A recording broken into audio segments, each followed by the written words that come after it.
Hello everyone, নদিয়ার হাঁসখালি থেকে আমি মমতা। আমার চ্যানেলের এটা প্রথম ব্লগ ভিডিও। বৃহস্পতিবারে সকাল প্রায় 7টা বাজে তোমাদের সঙ্গে নিয়ে ব্লগ ভিডিওটা শুরু করলাম। তো সবাই পাশে থেকো, সাথে থেকো। তোমাদের সাপোর্ট ছাড়া এই প্ল্যাটফর্মে এগোনো কোনো মতেই সম্ভব নয়। তো সবাই পাশে থেকো, অনেক অনেক ভালোবাসা দিও।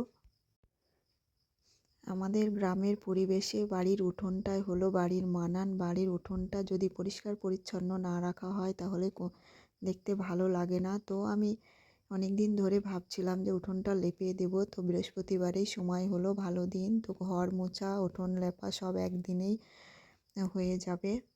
খুব সকালে উঠে আমি উঠোনটা লেপতে বসেছি। এখন প্রায় বাজে সকাল 7টা মতো।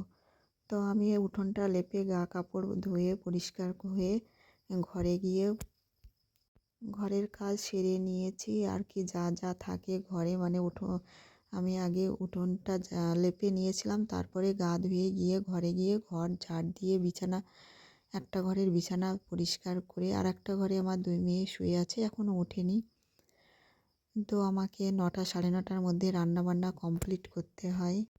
সেই জন্য আমি সকাল সকালই রান্নাবান্না চাপিয়ে দিই। আমার হাজব্যান্ড 9:30টার মধ্যে বেরিয়ে যায়, সেই জন্য আমি রান্নাটা চাপিয়ে দিচ্ছি। তো বৃহস্পতিবারে রান্নার রেসিপি তোমাদের সঙ্গে শেয়ার করছি।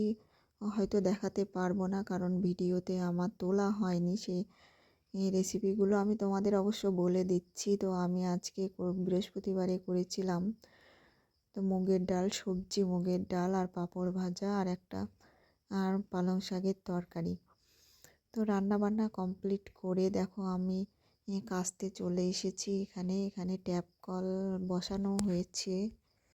ট্যাপ কলে জল এসেছিলো, আমি ধরে রেখেছিলাম। তো এখন কাছাকাছি চলছে। তো 2-3 দিন পর পরই আমাকে কাচতে হয়, কারণ বাড়িতে একটা বাচ্চা আছে। বাচ্চা থাকলে তো প্রত্যেক দিনই কাচতে হয়। ওর জামা কাপড়গুলো প্রত্যেক দিনই কাচতে হয়, আর আমাদেরগুলো 2-4 দিন পর পর। আর আমাদের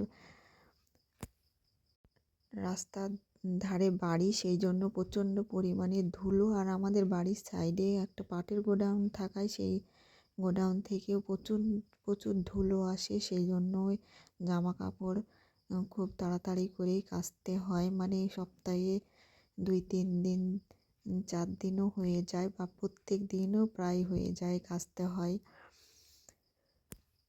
জামা কাপড় কেচে নিয়ে আমি চলে এসেছি ছাদে, সেগুলো মেলবো। আর দেখো আজকে সেদিনকে প্রচণ্ড রৌদ্র উঠেছিল, ভালো পরিমাণে রৌদ্র উঠেছিল।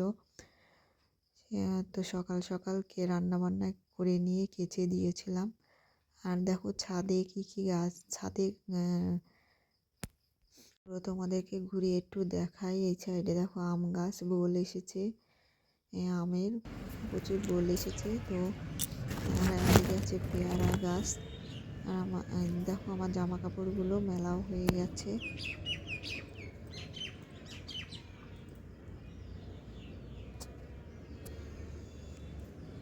তো মেলে আমি নিচে গিয়েছিলাম একবার, তারপরে হাফ শুকনো হয়ে গেলে আমি এসে আবার উল্টে পাল্টে দিচ্ছি, যাতে পুরোটা শুকিয়ে যায়। তো আকাশটা ভালোই পরিষ্কার আছে। দেখো ভিডিওটা এই পর্যন্তই থাক, আবার দেখা হবে অন্য কোনো ব্লগ ভিডিওতে। ততক্ষণে সবাই ভালো থেকো।